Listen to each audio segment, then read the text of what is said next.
এবার বলেন বুঝলেন কিনা? পর্দা কেন? মহিলার মান ইজ্জত রক্ষার জন্য। পর্দা কেন? মহিলার মান ইজ্জত রক্ষার জন্য। তাই আল্লাহ যে 33 নম্বর আয়াতে বলেছেন মুসলমান মহিলা বসবাসের ঘরে থাকো, একদিকে এটা তোমার দায়িত্ব পালনের উপযোগী ক্ষেত্র, অপরদিকে তোমার ইফটিজিং এবং ধর্ষণ থেকে নিরাপত্তার স্থান, অপরদিকে পর্দা রক্ষার জন্য সহায়ক। পর্দা রক্ষার জন্য সহায়ক গেল আয়াতের প্রথম অংশ। বসবাসের ঘরে থাকো এই কথা সম্পর্কে এই অংশের আলোচনা। এর পাশাপাশি আল্লাহ বলেছেন ওয়ালা তাবাররাজনা তাবাররুজাল জাহিলিয়াতিল উলা। এতক্ষণের আলোচনায় আমরা বুঝলাম বসবাসের ঘর মহিলার বন্দিশালা নয়, কর্মস্থল। বসবাসের ঘর মহিলার বন্দিশালা নয়, কর্মস্থল। তাই প্রশ্ন জাগে, কর্মী কি কর্মস্থলের বাইরে যেতে পারে না? ব্যবসায়ীদের কর্মস্থল হলো দোকান না বন্দিশালা? দোকান। অফিসারের কর্মস্থল হলো অফিস। ছাত্র শিক্ষকের কর্মস্থল হলো বিদ্যালয়। এমপি আর মন্ত্রীদের কর্মস্থল হলো সংসদ ভবন। আজ পর্যন্ত কোনো মন্ত্রী এমপিকে কেউ কি বলেছে যে সংসদ ভবন তোমাদের বন্দিশালা? আজ পর্যন্ত কোনো অফিসারকে কেউ বলেছে যে অফিস তোমার বন্দিশালা? আজ পর্যন্ত কোনো ব্যবসায়ীকে কেউ বলেছে দোকান ঘর তোমার বন্দিশালা? আজ পর্যন্ত কোনো ছাত্র শিক্ষককে কেউ বলেছে বিদ্যালয় তোমার বন্দিশালা না কর্মস্থল? তাহলে বসবাসের ঘর মহিলার কর্মস্থল, এখানে বন্দিশালার প্রশ্ন আসে কেন? তোমার মাথায় এত গুলযুগ কেন? কাজেই প্রথমেই আমাদের বুঝে নেওয়া দরকার বসবাসের ঘর মহিলার বন্দিশালা নয়, কর্মস্থল। কাজেই অন্যান্য কর্মীরা যেভাবে আপন আপন কর্মস্থলের বাইরে যেতে পারে, তেমনিভাবে বসবাসের ঘরের কর্মীরা, এবার বলুন বসবাসের ঘরের কর্মী কারা? হ্যাঁ, এটা যেন মনে থাকে। বসবাসের ঘরের কর্মী হলো মহিলারা। বিশ্বাস না হলে আপনার ঘরের মহিলাকে 1 বছরের জন্য অন্যখানে রাখুন, দেখেন আপনার ঘরের অবস্থাটা কেমন হয়। বসবাসের ঘরের কর্মী হলো মহিলারা। তারা কেন বসবাসের ঘরের বাইরে যেতে পারবে না? আল্লাহ বলেন এক সবার পাবে। বসবাসের ঘর তোমাদের কর্মস্থল, এর বাইরে তোমরা যাইতে পারবে, কিন্তু ইচ্ছা মতো নয়। ইসলামের স্বীকৃত কারণে বসবাসের ঘরের বাইরে মহিলা যেতে পারবে নিজের ইচ্ছা মতো না ইসলামের স্বীকৃত কারণে? ইসলামের 3 প্রকার কারণ অনুমোদন করে 3 দরকারে মহিলা বসবাসের ঘরে বাইরে যেতে পারে। 3 দরকারে মহিলা বসবাসের ঘরের বাইরে যেতে পারে। 1 নম্বর ব্যক্তিগত দরকার, 2 নম্বর ধর্মীয় দরকার, 3 নম্বর আর্থিক সংকট। ইসলামের বিধানে মুসলমান মহিলা 3 দরকারে বাড়ির বাইরে যেতে পারে। বাড়ির বাইরে যাওয়ার অনুমতি যখন আসে তাইলে এটা বন্দিশালা না জেলখানা না কর্মস্থল? অন্যান্য কর্মীদের কর্মস্থলের মতোই কাজের সময় কর্মস্থলে থাকবে, দরকারে বাইরে যেতে পারবে। ঠিক তেমনিভাবে বসবাসের ঘর নারীদের কর্মস্থল, কর্মের সময় কর্মস্থলে থাকবে, 3 দরকারে বাইরে যেতে পারবে। 3 দরকারের প্রথম দরকার হইল ব্যক্তিগত দরকার, দ্বিতীয় দরকার হইল ধর্মীয় দরকার, তৃতীয় দরকার হলো আর্থিক সংকট। এবার 3টা দরকারের ব্যাখ্যা আমরা বোঝার চেষ্টা করি। ব্যক্তিগত দরকার যেমন কোনো মহিলার যদি বসবাসের ঘরে বসে চিকিৎসা না হয়, তাহলে যেখানে গেলে চিকিৎসা হয় সেখানে যেতে পারে, এটা তার ব্যক্তিগত দরকার। কোনো মহিলা যদি তার মা বাবাকে দেখতে চায়, বসবাসের ঘরে থেকে যদি দেখার সুযোগ না পায়, যেখানে গেলে দেখতে পারে সেখানে যেতে পারে, এটা তার ব্যক্তিগত দরকার। কোনো মহিলা যদি সম্পদ বেচা কিনা করে আর বিকৃত বা খরিদকৃত সম্পদ রেজিস্ট্রারি দলিল যদি ঘরে বসে করার সুযোগ না থাকে, যেখানে গেলে দলিল রেজিস্ট্রারি করা যায় সেখানে যেতে পারে, এটা তার ব্যক্তিগত দরকার। কয়েকটা উদাহরণ দিলাম, এই দরকারগুলির নাম ব্যক্তিগত দরকার। ব্যক্তিগত দরকারে ইসলাম অনুমতি দেয় মহিলাদেরকে ঘরের বাইরে যাওয়ার। ব্যক্তিগত দরকারে ইসলাম মহিলাদের অনুমতি দেয় ঘরের বাইরে যাওয়ার। কত দূর? যত দূর গেলে দরকার সারে তত দূর। বলেন কত দূর? যত দূর গেলে দরকার সারে তত দূর। মহিলা বসবাস করে বাংলাদেশে, তার মা বাবা বসবাস করে আমেরিকায়। এখন যদি এই মা বাবাকে দেখতে চায় তাহলে ইন্ডিয়া পর্যন্ত যেতে পারবে না আমেরিকা পর্যন্ত যেতে পারবে? তাহলে বলুন, যত দরকারে মহিলা বাড়ির বাইরে যেতে পারে তত দরকারে যাবে কত দূর? যত দূর গেলে দরকার সারে তত দূর। আনলিমিটেড কথা বুঝাতে পারলাম? গেল এক দরকারের ব্যাখ্যা। ধর্মীয় দরকারের ব্যাখ্যা হলো, এক হাদিসে রাসূল করিম সাল্লাল্লাহু আলাইহি ওয়াসাল্লাম বলেছেন, তলাবুল ইলমি ফরিদাতুন আলা কুল্লি মুসলিম। এর মর্ম হলো, ইসলামের প্রাথমিক শিক্ষা অর্জন করা সমস্ত মুসলমান নারী পুরুষের জন্য ফরজ। কোন শিক্ষা? প্রাথমিক। ইসলামের প্রাথমিক। ইসলামের প্রাথমিক শিক্ষা যৎসামান্য, একেবারে অতি অল্প। ওযু, গোসল, পাক নাফাক, নামাজ, রোজা, কলেমা, কালাম, ইবাদত বন্দেগী, এই পর্যন্ত ইসলামের প্রাথমিক শিক্ষা। এগুলি কেউ না শিখলে মুসলমানের মতো জীবনযাপন সম্ভব নয়। উযুর 4 ফরজ যে ব্যক্তি জানে না, তার পক্ষে মুসলমানের মতো জীবনযাপন সম্ভব নয়। 7 কারণে উযু ভেঙে যায়, যে জানে না তার পক্ষে মুসলমানের মতো জীবনযাপন সম্ভব নয়। গোসলের 3 ফরজ যে জানে না, তার জন্য মুসলমানের মতো জীবনযাপন সম্ভব নয়। নমাজের ওয়াজিব 13টা, যে জানে না তার পক্ষে মুসলমানের মতো জীবনযাপন সম্ভব নয়। এই কয়েকটা বিষয় ইসলামের প্রাথমিক শিক্ষা। এইগুলি অর্জন করা আল্লাহ রাসূল বলেন সমস্ত মুসলমান নারী পুরুষের জন্য ফরজ।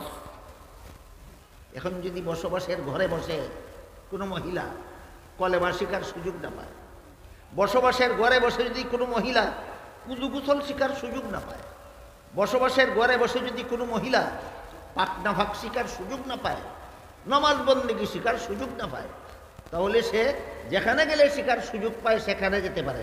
এবার বলুন, এটা কোন দরকার? এটা ধর্মীয় দরকার। তেমনিভাবে কোনো মহিলার উপর যদি হজ ফরজ হয়, বসবাসের ঘরে বসে হজ হবে?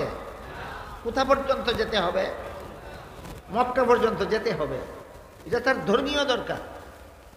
কোনো মহিলা যদি বসবাসের ঘরে বসে কোরআন হাদিসের কথা শোনার সুযোগ না পায়, ওয়াজ নসিহত শোনার সুযোগ না পায়, যেখানে গেলে ওয়াজ নসিহত শোনার সুযোগ পায় সেখানেও যাওয়ার অনুমতি আছে। এটাও তার ধর্মীয় দরকারের অন্তর্ভুক্ত। ধর্মীয় দরকারের 3 উদাহরণ দিলাম। ব্যক্তিগত দরকারে ইসলামের বিধানে মহিলা বসবাসের বাড়িঘরের বাইরে যেতে পারে। ধর্মীয় দরকারে মহিলা তার বাড়িঘরের বাইরে যেতে পারে। আর কোনটা রইল? আর্থিক সংকট। এবার আর্থিক সংকট বলতে কি বোঝায় তার ব্যাখ্যাটা আগে বুঝে নেওয়া দরকার। ইসলামের বিধানে 4 প্রকার নাগরিকদেরকে বিনা শ্রমে ভাতা দিয়ে লালন পালন করা সরকারের দায়িত্ব। এটা মনে রাখার কথা। ইসলামের বিধানে 4 প্রকার নাগরিককে বিনা শ্রমে, বিনা চাকুরিতে ভাতা দিয়ে লালন পালন করা। আমাদের দেশীয় ভাষায় কয় বেকার ভাতা। কি ভাতা? বেকার ভাতা দিয়ে লালন পালন করা সরকারের দায়িত্ব। কত দল মানুষের? 4 দল। 1 নম্বর অসহায় শিশু, 2 নম্বর অসহায় বৃদ্ধ, 3 নম্বর পঙ্গু যুবক, 4 নম্বর সুস্থ যুবতী। কত দল হইল? অসহায় শিশু মানে যে শিশুকে উপার্জন করে লালন পালন করাবার মতো কোনো অভিভাবক নাই, যে শিশু লালিত পালিত হওয়ার মতো কোনো সম্পদ নাই।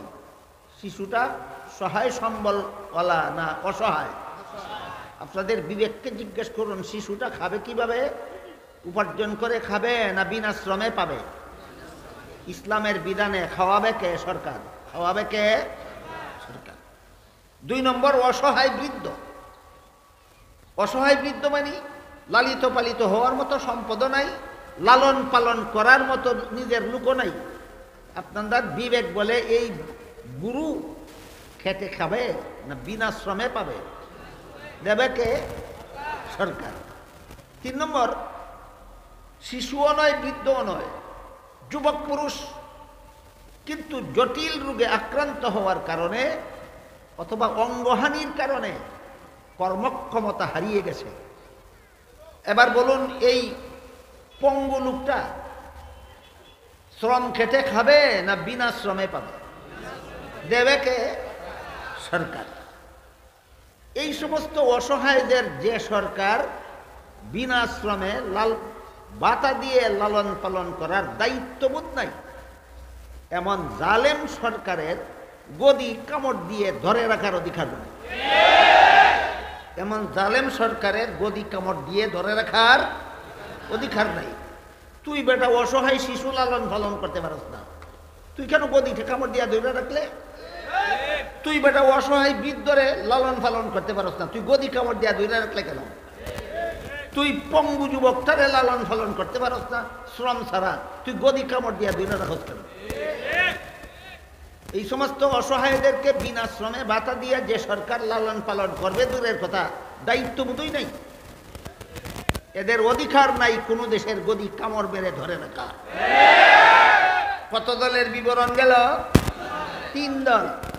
4র্থ দল হলো ওই যুবতী, শিশুও নয়, বৃদ্ধও নয়, পঙ্গুও নয়, সম্পূর্ণ সুস্থ, সম্পূর্ণ কর্মক্ষম দেহের অধিকারী যুবতী, কিন্তু অসহায়। যে যুবতী মহিলার লালিত পালিত হওয়ার মতো কোনো সম্পদ নাই, লালন পালন করার মতো কোনো পুরুষও নাই, সেই মহিলা যদি সুস্থ হয়, সবল হয়, কর্মক্ষম হয়, তবুও তাকে দিয়ে শ্রম খাটানো যাবে না। বিনা শ্রমে ভাতা দিয়ে লালন পালন করা সরকারের দায়িত্ব। মনোযোগে যারা শুনেছেন তারা অবশ্যই একটি কথা লক্ষ্য করবেন, যুবকের বেলায় অক্ষম হওয়ার শর্ত আছে। কেমন যুবককে লালন পালন করা সরকারের দায়িত্ব? যে যুব কাজ করতে অক্ষম। যুবতীর বেলায় সেই শর্ত নাই। যুবতী যদি কাজ করতে সক্ষম হয় কিন্তু অসহায়, তার দ্বারা কাজ করানো যাবে না, বিনা শ্রমে ভাতা দিয়ে লালন পালন করতে হবে। কারণটা কি? কারণটা হলো আল্লাহ পুরুষের শরীরে শক্তি সামর্থ্য দিয়ে থাকেন সংসার জীবনে উপার্জনে শ্রম খাটার জন্য। সংসার জীবনে পুরুষের শরীরে আল্লাহ শক্তি সামর্থ্য দিয়ে থাকেন উপার্জনে শ্রম খাটার জন্য। বলুন, উপার্জনে শ্রম খাটার জন্য। মহিলাদের শরীরে আল্লাহ শক্তি সামর্থ্য দিয়ে থাকেন উপার্জনে শ্রম খাটার জন্য নয়, শরীরের 3টা জিনিস ব্যয় করে তার গর্ভস্থ সন্তানের দেহ গঠনের জন্য। পুরুষ গর্ভবতী হয় না মহিলা? মহিলার গর্ভে যখন সন্তান বিরাজ করে তখন মহিলার শরীরের 3টা জিনিস চুষে খেয়ে সন্তান পুষ্ট হয়। মহিলার শরীরের রক্ত চুষে খেয়ে সন্তান পুষ্ট হয়। মহিলার শরীরের ভিটামিন চুষে খায় সন্তান পুষ্ট হয়। মহিলার শরীরের ক্যালসিয়াম চুষে খেয়ে সন্তান পুষ্ট হয়। বুঝা থাকতে বলুন, গর্ভবতী মহিলার শরীরের কতটা জিনিস চুষে খেয়ে সন্তান পুষ্ট হয়? 10 মাস পর্যন্ত এই সন্তানটা এই একটিমাত্র মহিলার শরীরের রক্ত চুষে খেতে খেতে, ভিটামিন চুষে খেতে খেতে, ক্যালসিয়াম চুষে খেতে খেতে নারীটার নার্ভাস অবস্থা হয়, নার্ভাস অবস্থা হয়। যাদের জীবনে সামান্য মাত্র অভিজ্ঞতা আছে তারা একটু বলুন, মহিলাদের শরীরে আল্লাহ শক্তি সামর্থ্য দিয়ে থাকেন সড়কে মাটি কাটার জন্য, উপার্জনের শ্রম খাটার জন্য, না গর্ভস্থ সন্তানের দেহ গঠনের জন্য? এই জন্য মহিলাদের প্রতি ইসলাম যে মর্যাদা এখানে দিয়েছে, দুনিয়ার কোনো মতবাদ এই মর্যাদা দিতে সক্ষম হয়নি, ব্যর্থ হয়েছে। কোন সূরার কত নম্বর আয়াতে? সূরা আহজাবের 33 নম্বর আয়াত। এখানে যদি কারো আপত্তি থাকে, কেন পুরুষ পথে ঘাটে হাটে মাঠে শহরে বন্দরে যেখানে সেখানে বিচরণ করে, আর মহিলারা বসবাসের ঘরে বসে থাকবে কেন? তাহলে আপত্তিটা কি? আমার বিরুদ্ধে না আল্লাহর কোরআনের বিরুদ্ধে? অথচ আমাদের সমাজে এমন মুসলমানের অভাব নাই যারা কোরআনের বিধানের বিরুদ্ধে কেন প্রশ্ন করে বসে থাকেন, অথচ কেন কার বিরুদ্ধে যায় খবর নেই। এমন একটা কেনর ইতিহাস আছে। আল্লাহ যখন আদম আলাইহিস সালামকে সৃষ্টি করে ফেরেশতাদের হুকুম দিয়েছিলেন আদমকে সেজদা করে সম্মান করো। ফেরেশতারা হুকুম পালন করেছে। ইবলিসকে যখন আদেশ করেছিলেন, ইবলিস বলেছিল আসজুদু লিমান খালাকতা তিনা,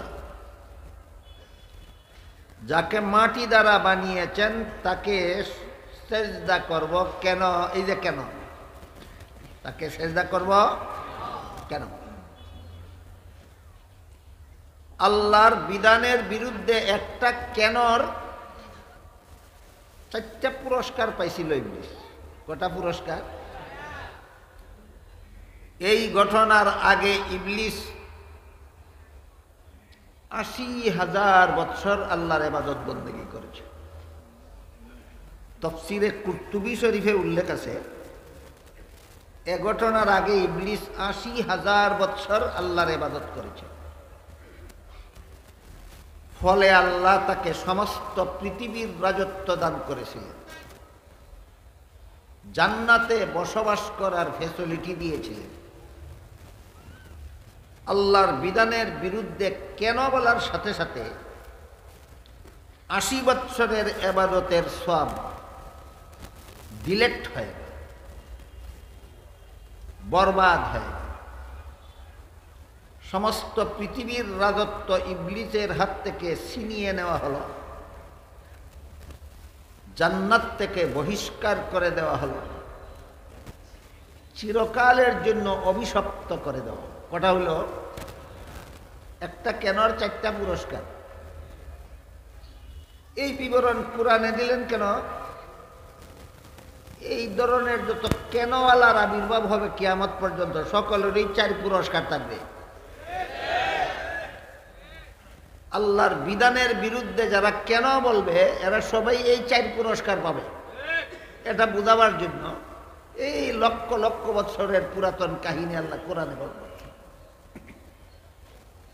আমাদের এই সমাজেও এমন প্রশ্নকারীর অভাব নাই যারা বলে পুরুষ পথে ঘাটে হাটে মাঠে শহরে বন্দরে যেখানে সেখানে বিচরণ করে, মহিলা বসবাসের ঘরে বসে থাকবে কেন?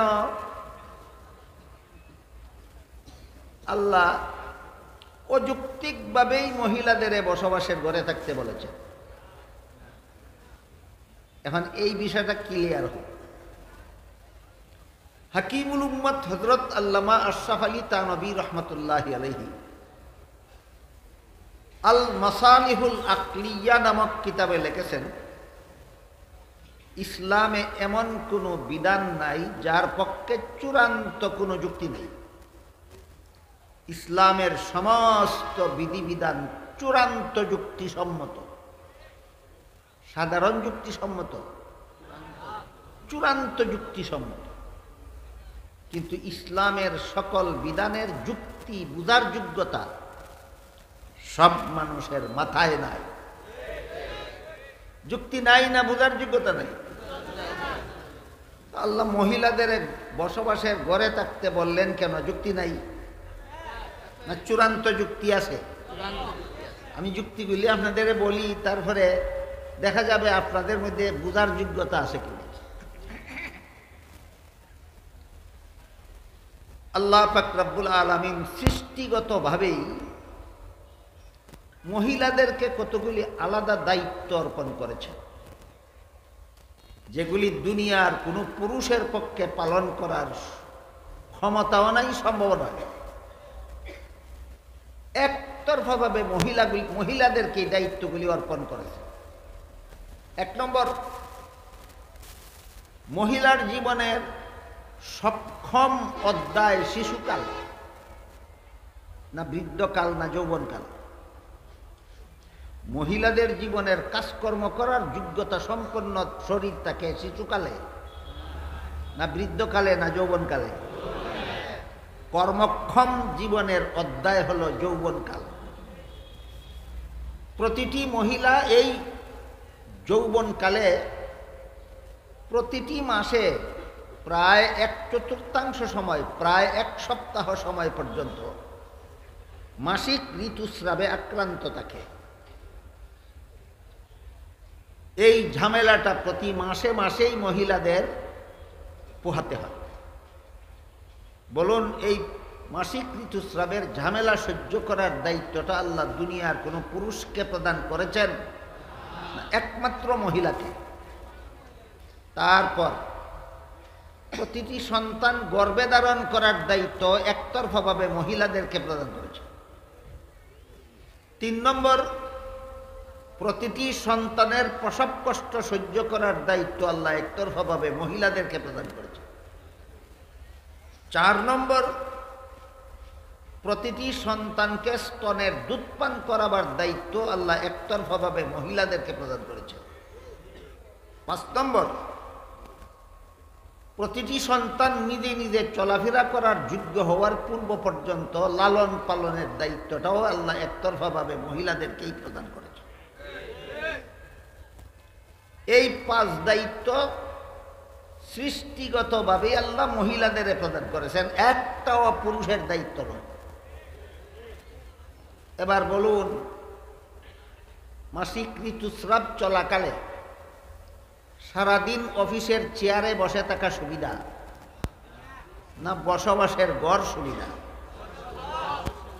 সন্তান গর্ভে নিয়ে খেতে খামারে পুরুষের কাঁধে কাঁধ মিলিয়ে কাজকর্ম করা সুবিধা, না বসবাসের ঘর সুবিধা? সন্তান প্রসবের সময় হাট বাজার সুবিধা, না বসবাসের ঘর সুবিধা? সন্তানকে স্তনের দুধ পান করাবার সময় গাড়ির ড্রাইভিং সিট সুবিধা, না বসবাসের ঘর সুবিধা?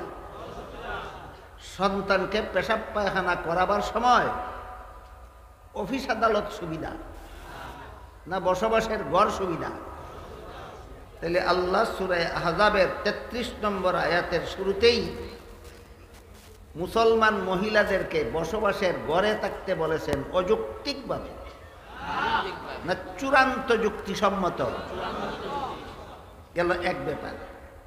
আরেক ব্যাপার হলো, যতক্ষণ পর্যন্ত মহিলা বসবাসের ঘরে থাকবে ততক্ষণ পর্যন্ত কোনো বখাটে ইফতিজিংয়ের চান্স পাবে না,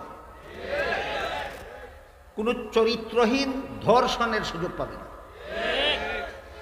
ইফতিজিং এবং ধর্ষণ থেকে নিরাপদ স্থান মহিলাদের অফিস আদালত, না বসবাসের ঘর?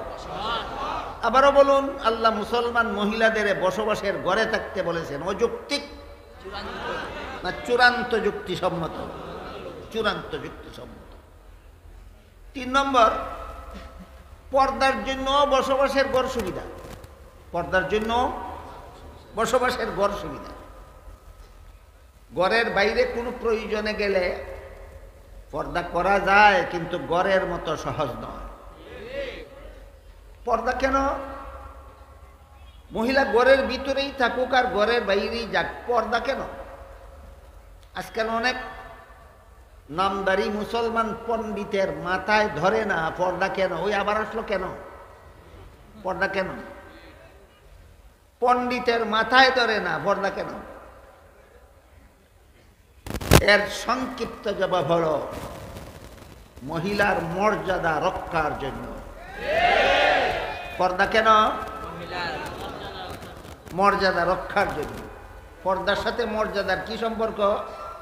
এই বিষয়টা আল্লাহ ইঙ্গিত করেছেন একই সূরার 32 নম্বর আয়াতে। 32 নম্বর আয়াতে আল্লাহ বলেছেন, ইনিত্তাকাইতুন্না ফালা তাখদানা বিল কওল ফায়াতমা আল্লাযী ফি কলবিহি মারাদ।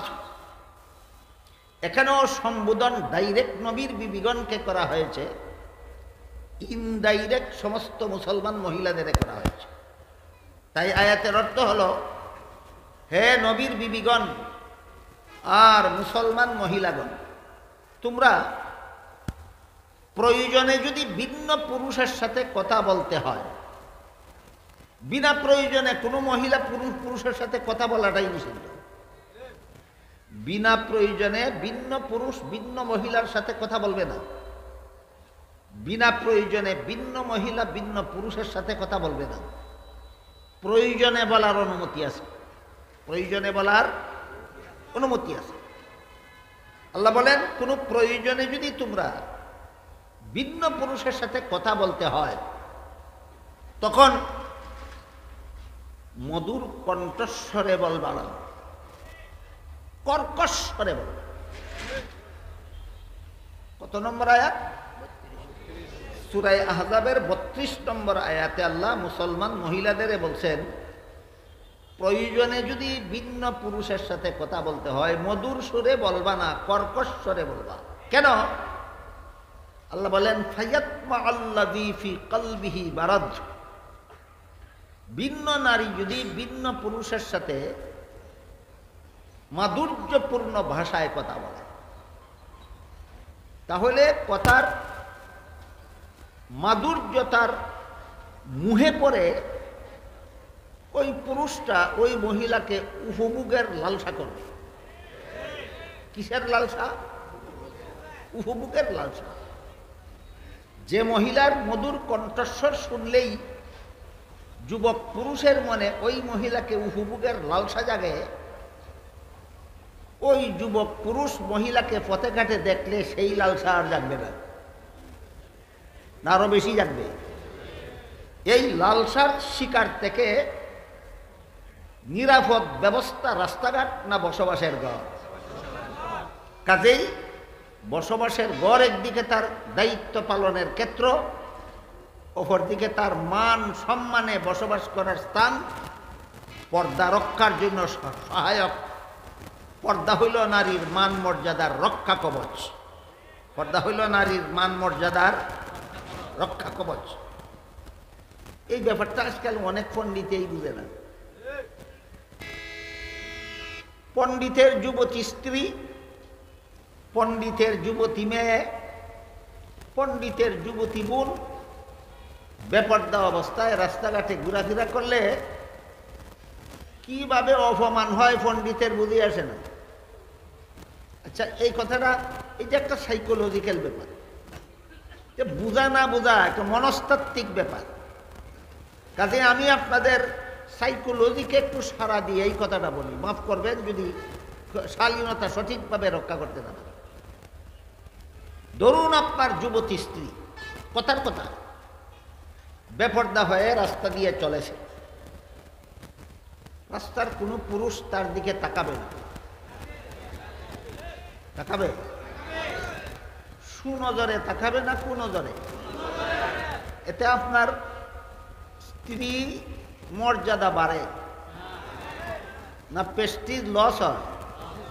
পণ্ডিতে প্রেস্টিজও বুঝে না, লসও বুঝে না। এই পণ্ডিতে বুঝাইব কে? যার পকেটে টাকা আছে তার চুরি হওয়ার ভয় আছে, যার পকেটে টাকা নাই গুড়ার ডিম চুরির কিসের ভয়? যে পণ্ডিতে তার বউয়ের মান ইজ্জত নিজেই বুঝে না, সে কেমনে রাস্তাঘাটে যায় বুঝবে কিভাবে?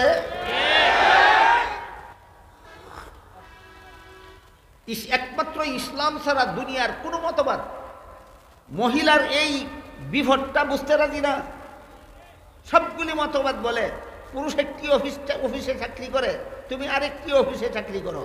পুরুষ এক বাজারে ব্যবসা করে, তুমি আরেক বাজারে ব্যবসা করো। পুরুষ এক খেতে খামারে কাজ করে, তুমি আরেক খেতে খামারে কাজ করো। ভালো কথা, আল্লাহ পুরুষের শরীরে শক্তি সামর্থ্য দিয়ে থাকেন উপার্জনে, শ্রম খাটার জন্য। একটাই তোমার কাজ, মহিলার কাজ 5টা। মনে আছে? মহিলার কাজ কটা? প্রতি মাসের মাসিক ঋতুস্রাবের ঝামেলা সহ্য করা, প্রতিটি সন্তান গর্ভে ধারণ করা, প্রতিটি সন্তানের প্রসব কষ্ট সহ্য করা, প্রতিটি সন্তানকে স্তনের দুধ পান করানি, প্রতিটি সন্তানকে লালন পালন করা, 5টা দায়িত্ব আল্লাহ মহিলাকে দিয়েছেন। তোমাকে মাত্র একটা, পুরুষকে মাত্র কি? উপার্জনে শ্রম খাটা। পুরুষকে মাত্র একটা কি? উপার্জনে শ্রম খাটা। মহিলার 5টা দায়িত্বের একটাও তুমি পালন করতে পারো না। আর তোমার একটা মাত্র দায়িত্ব যদি মহিলাকে দিয়ে পালন করাতে চাও, তোমার মতো পুরুষ দুনিয়াতে আইসো গুড়ার ঘাস কাটতা।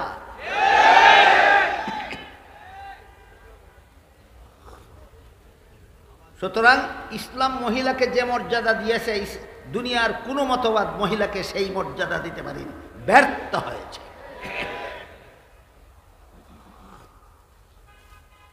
এখন যদি কোনো দেশের সরকার এত বড় জালেম হয়, এই অসহায় মহিলাদেরকে বেকার ভাতা দেয় না, বিনা শ্রমে লালন পালন করে না, তখন এই মহিলাটা আর্থিক সংকটে পতিত হলো। এটার নাম আর্থিক সংকট। 3 কারণে, ইসলামের বিধানে 3 কারণে মহিলা বাড়ির বাইরে যেতে পারে। 1 নম্বর ব্যক্তিগত কারণ, 2 নম্বর ধর্মীয় কারণ, 3 নম্বর আর্থিক সংকট। এবার বুঝেছেন আর্থিক সংকট?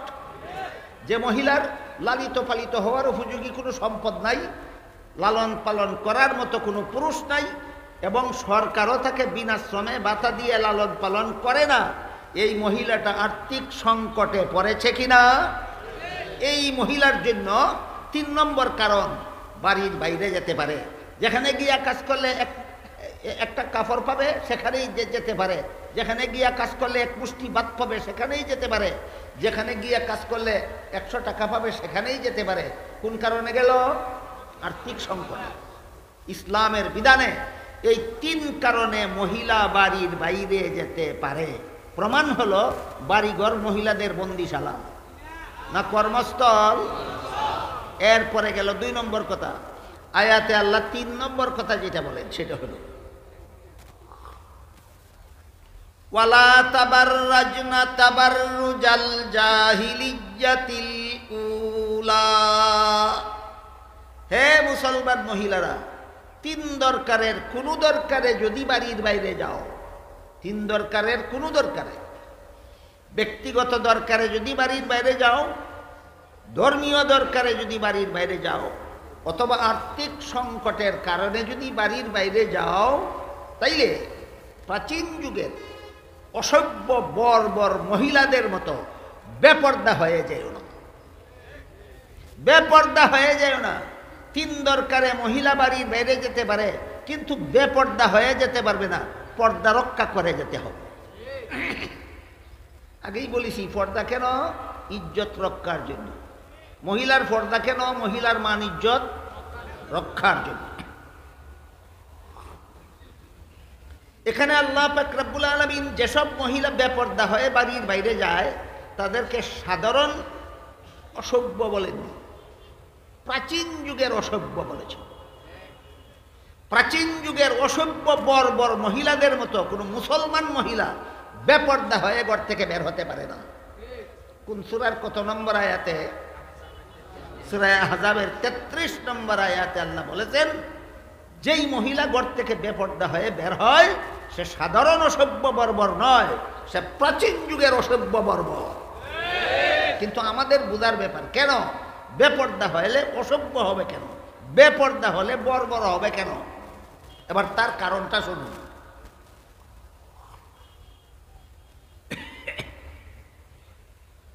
অসভ্য সমাজে যত ইফটিজিং হয়, সভ্য সমাজে ইফটিজিং হয় না অসভ্য সমাজে? অসভ্য সমাজে যত নারী ধর্ষণ হয়, বলুন সভ্য সমাজে নারী ধর্ষণ হয় না অসভ্য সমাজে? অসভ্য সমাজে যত ইফটিজিং হয়, অসভ্য সমাজে যত নারী ধর্ষণ হয়, এই সবগুলি হয় বেপর্দা হয়ে ঘর থেকে বের হওয়ার কারণে। সবগুলি অসভ্যরা পথে ঘাটে ইফটিজিং করে বেপর্দা হয়ে বের হওয়ার কারণে, সবগুলি ধর্ষণ পথে ঘাটে চরিত্রহীনরা করে বেপর্দা হয়ে একদল নারী ঘর থেকে বের হওয়ার কারণে। কাজেই সমাজের যত ইফটিজিং, যত ধর্ষণ, সবগুলির সুযোগ দান করে বেপর্দা মহিলারা, ইফটিজিংয়ের সুযোগ দেয় বেপর্দা মহিলারা, দর্শনের সুযোগ দেয় বেপর্দা মহিলারা। তাই আল্লাহ যেসব মহিলা ঘর থেকে বেপর্দা হয়ে বের হয় এদেরকে বলেছেন অসভ্য বর্বর। সাধারণ যুগের সাধারণ অসভ্য বর্বর নয়, আল্লাহ বলেন সেকেলে যুগের অসভ্য বর্বর। সেকেলে যুগের মহিলারা যেমন সভ্যতা অসভ্যতা বলতে কিছুই বুঝতো না, এমনি জানোয়ারের মতো চলাফেরা করতো, ঠিক তেমনিভাবে আধুনিক যুগেও যে সমস্ত মহিলারা সভ্যতা অসভ্যতা কিছুই বুঝে না, বেপর্দা হয়ে রাস্তায় বের হলে পুরুষ পালে তারে কোন নজরে দেখে, নুলুপ দৃষ্টিতে দেখে, তাকে উপভোগের লালসা মনে মনে করে, এতে তার প্রেস্টিজ লস হয়, এতে তার মানহানি হয়, এইটুকু বুঝার মতো সেন্স নাই। এইরকম সেন্সলেস সমাজকেই অসভ্য বর্বর সমাজ বলা হয়।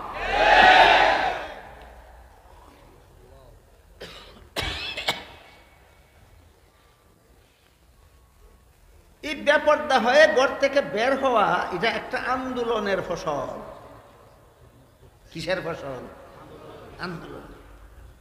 আন্দোলনটা কোত্থেকে শুরু হয়েছিল, কবে শুরু হয়েছিল, কেন শুরু হয়েছিল এবং ফলাফল কি হলো, চারটা কথা আপনারা আর কয়েক মিনিট ধৈর্য সহকারে বসে বসে শুনলে আমি বলার চেষ্টা করব। বলেন, মহিলাদের ঘর থেকে বেপর্দা হয়ে বের হওয়া এটা একটা আন্দোলনের ফসল। কিসের ফসল?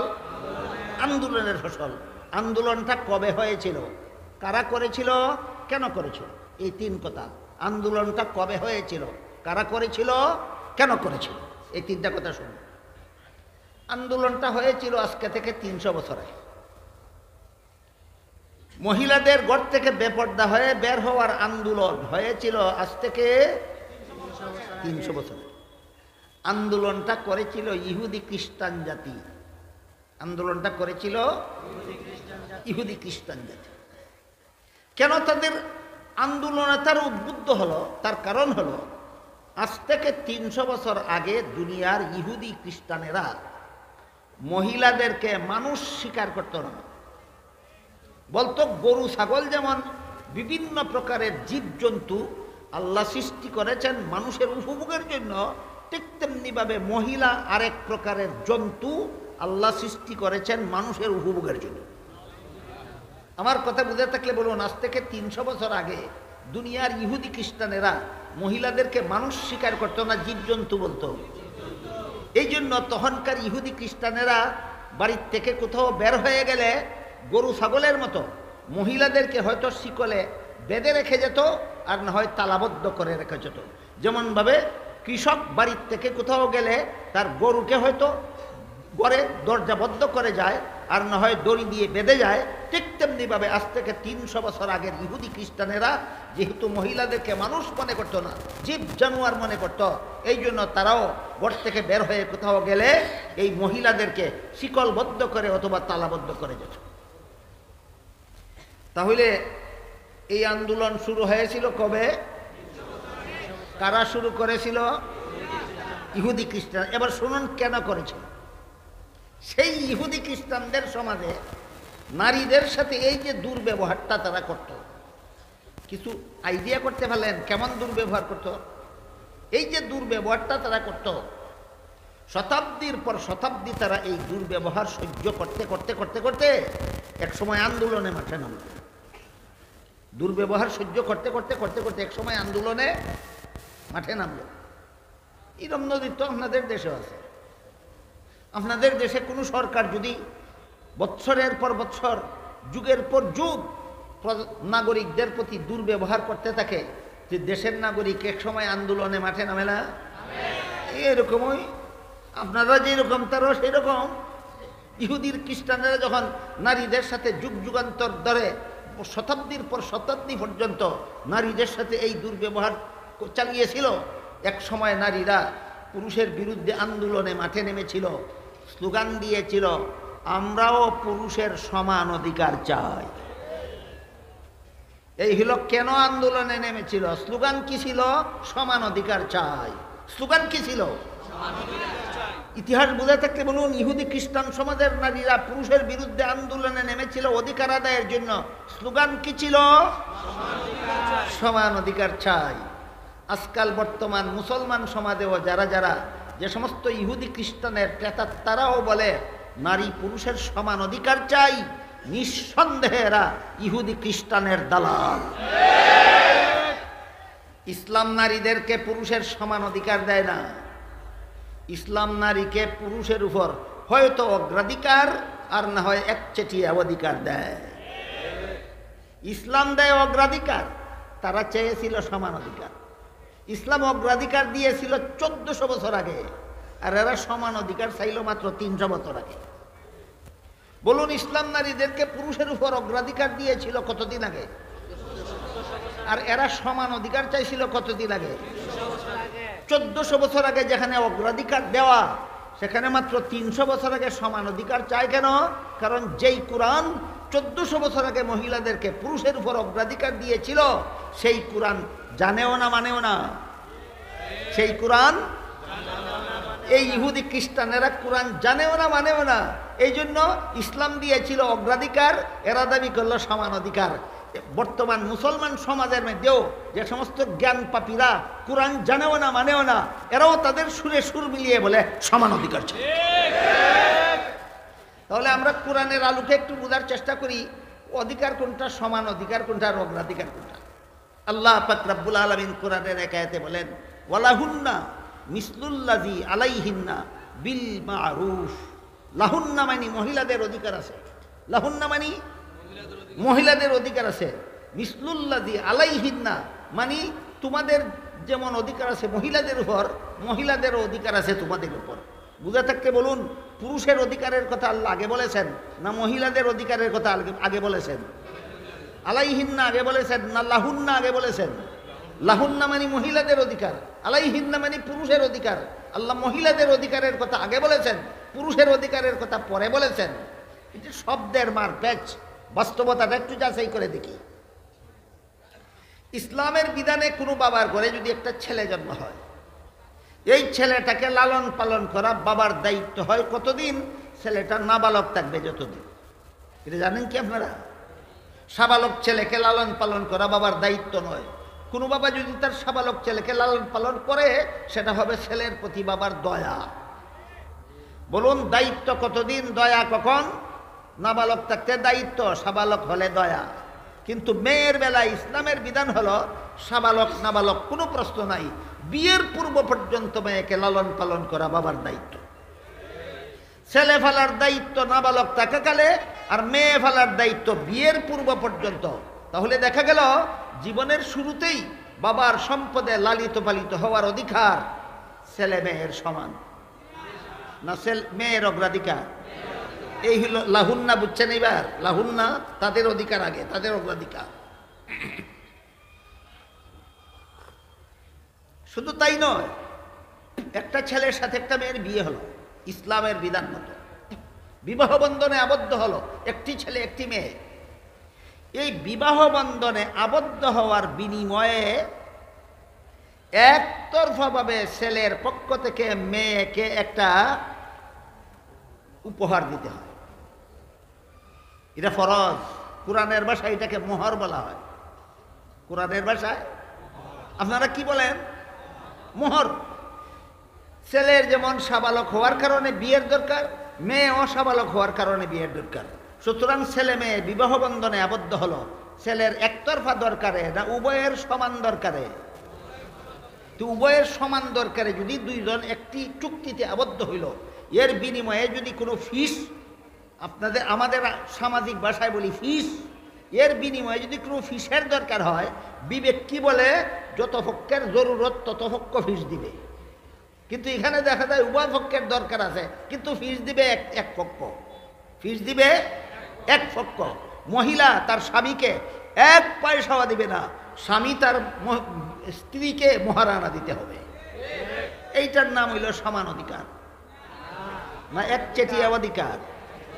ভালো রকম মনে রাখবেন, বিবাহ বন্ধনে আবদ্ধ হওয়ার বিনিময়ে স্বামীর কাছে স্ত্রীর প্রাপ্য আছে মোহর, স্ত্রীর কাছে স্বামীর 1 পয়সাও প্রাপ্য নয়। এই যে যৌতুক নামে যে জিনিসটা মুসলমান সমাজে আমদানি হয়েছে, এটা হিন্দু সমাজ থেকে আমদানি করা হয়েছে। এটা মনে রাখবেন, যৌতুক প্রথা ইসলামের বিধান নয়, যৌতুক প্রথা মুসলমানদের মধ্যে প্রবেশ করেছে হিন্দু সমাজ থেকে। কারণ হিন্দু ধর্মে বিধান আছে, স্বাভাবিক অবস্থায় ছেলে বাবা মারা গেলে বাবার সম্পদ ছেলে পাবে, মেয়ে পাবে না। এটা হিন্দু ধর্মের বিধান। বাবা মারা গেলে বাবার সম্পদ ছেলে পাবে, মেয়ে পাবে না। কাজেই বাবা মেয়েকে বিয়ে দেওয়ার সময় ওই সম্পদ যেহেতু পাবে না, এই জন্য যা পারে যৌতুক দিয়া দেয়। এবার বলেন আপনাদের ধর্মেও বাবা মারা গেলে বাবার সম্পদে মেয়ে কিছু পাবে না? তুমি যৌতুক দিবা কোন প্রয়োজনে?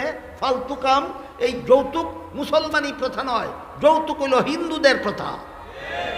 হিন্দু সমাজ থেকে আমদানিকৃত এই যৌতুক প্রথাকে আজকাল যে সমস্ত মুসলমান বরেরা গৌরবের বিষয় হিসাবে গণ্য করে নিয়েছে, এরা বায়না ধরে বিয়ার আগেই শ্বশুরের সাথে, ভাবি শ্বশুরের সাথে কত লক্ষ টাকা নগদ দেবেন, কত কোটি টাকার গাড়ি দিবেন, মার্কেটে কত কোটি টাকার বিঠা দিবেন, কত কোটি টাকার দোকান দিবেন, বায়না ধরে। তার শ্বশুরের কাছে এইগুলি তার প্রাপ্য? প্রাপ্য? প্রাপ্য না। প্রাপ্য সারা যদি কেউ কারো কাছে কিছু চায়, এটার আমরা বলি ভিক্ষা। প্রাপ্য সারা কিছু চাওয়ার নাম ভিক্ষা। আরে বেহায়ার বেহায়া, আরে বেলাজার বেলাজা, ভিক্ষা করছস বাজারও গিয়া করতে, শ্বশুর বাড়ি গিয়া ভিক্ষা করলে কোন লাজে? বলেন আপনাদের সমাজে এমন এমন ভদ্রলোক আছেন যারা শ্বশুর বাড়ি ভিক্ষা করে? শ্বশুর বাড়ির ভিখারি কারা? শ্বশুরের কাছে যৌতুক চায় যারা। শ্বশুর বাড়ির ভিখারি কারা? শ্বশুরের কাছে যৌতুক চায় যারা। এর মতো বেহায়া বেলাজা নির্লজ্জ আর কোনো পুরুষ হতে পারে না যে শ্বশুর বাড়ি ভিক্ষা করে। তাহলে বিবাহ বন্ধনে আবদ্ধ হওয়ার বিনিময়ে উভয়কে দিবে নগদ টাকা পয়সা? উভয়কে দিবে না স্বামী একতরফাভাবে স্ত্রীকে দিবে? আজকে যদি আপনারা এই ইহুদি খ্রিস্টানের দালালদের স্লোগানটা মেনে নেন, আজকে যদি মেনে নেন, হ্যাঁ ঠিক আছে নারী পুরুষ সমান অধিকার চাই, তাহলে আগামীকাল থেকে যে সমস্ত ছেলেরা বিয়ে করবে, এরা বউকে বলবে, আমি যেহেতু তোরে মোহর দিলাম 5 লাখ টাকা, তুইও আমারে যৌতুক দিবে 5 লাখ টাকা, যেহেতু সমান অধিকার। কেমন মজা সমান অধিকারের বুঝবা, খালি পালন করে দেহ।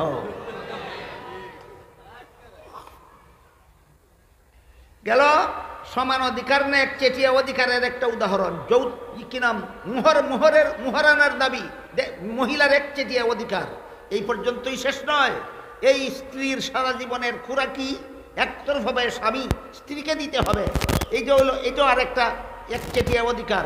সারা জীবনের পোশাক স্বামীর পক্ষ থেকে স্ত্রীকে দিতে হবে, এইটাও একচেটিয়া অধিকার। সারা জীবন সসম্মানে বসবাস করার বাড়িঘর স্বামীর পক্ষ থেকে স্ত্রীকে দিতে হবে, এটাও একচেটিয়া অধিকার। এবার বুঝে থাকলে বলুন, ইসলামে নারী পুরুষ সমান অধিকার না? নারীর হয়তো অগ্রাধিকার আর না হয় একচেটিয়া অধিকার।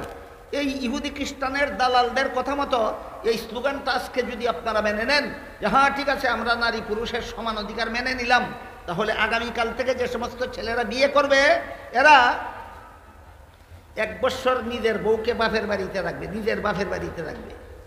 পরের বছর বলবে এখন আর 1 বছর আমি তোর বাপের বাড়ি বসবাস করব, যেহেতু সমান অধিকার। কেমন অভিশপ্ত সমান অধিকার, চিন্তা করে দেখো। সুতরাং আল্লাহ পাক রব্বুল আলামিন পবিত্র কোরআনে নারী পুরুষের সমান অধিকার বলেননি, বলেছেন ওয়ালাহুন্না, মহিলাদের অধিকার আগে, মিসলুল্লাযী আলাইহিন্না, যেমন ভাবে তোমাদের অধিকার আছে তাদের উপর। তবে মহিলাদের অধিকারটা সমান অধিকার নয়, বিল মারুফ, ন্যায্য অধিকার।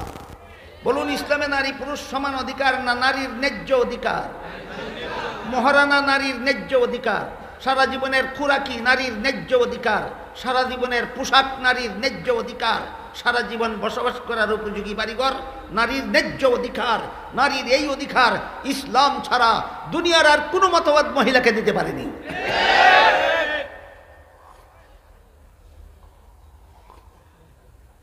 300 বছর আগে ইহুদি খ্রিস্টান মহিলারা পশুর মতো ব্যবহার করার কারণে পুরুষের বিরুদ্ধে অধিকার আদায়ের আন্দোলনে নামলো, স্লোগান দিল সমান অধিকার চাই। কোরআন 1400 বছর আগে ন্যায্য অধিকার দিয়ে রেখেছে। এরা মাত্র 300 বছর আগে সমান অধিকার চায় কেন? কোরআন জানেও না। আমার কথা বুঝে থাকলে এবার বলুন, একেবারে সেম ইহুদি খ্রিস্টানের ধুলাই করা মস্তিষ্ক সম্পন্ন কিছু মুসলমান আমাদের সমাজেও আছে কিনা, যারা কোরআন জানেও না, মানেও না। এরাও তাদের দালাল। মনিবদের যে স্লোগান, দালালদের সেই স্লোগান।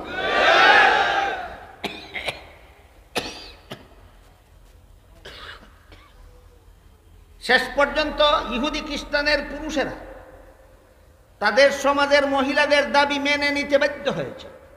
তাদের দেশে সরকারিভাবে আইন পাশ হয়ে গেছে, নারী পুরুষ সমান অধিকার।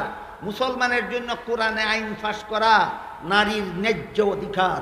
ইহুদি খ্রিস্টানের সমান অধিকার, মুসলমানের ন্যায্য অধিকার। তাদের সমান অধিকার, আমাদের ন্যায্য অধিকার। পার্থক্যটা বুঝাতে পারলাম?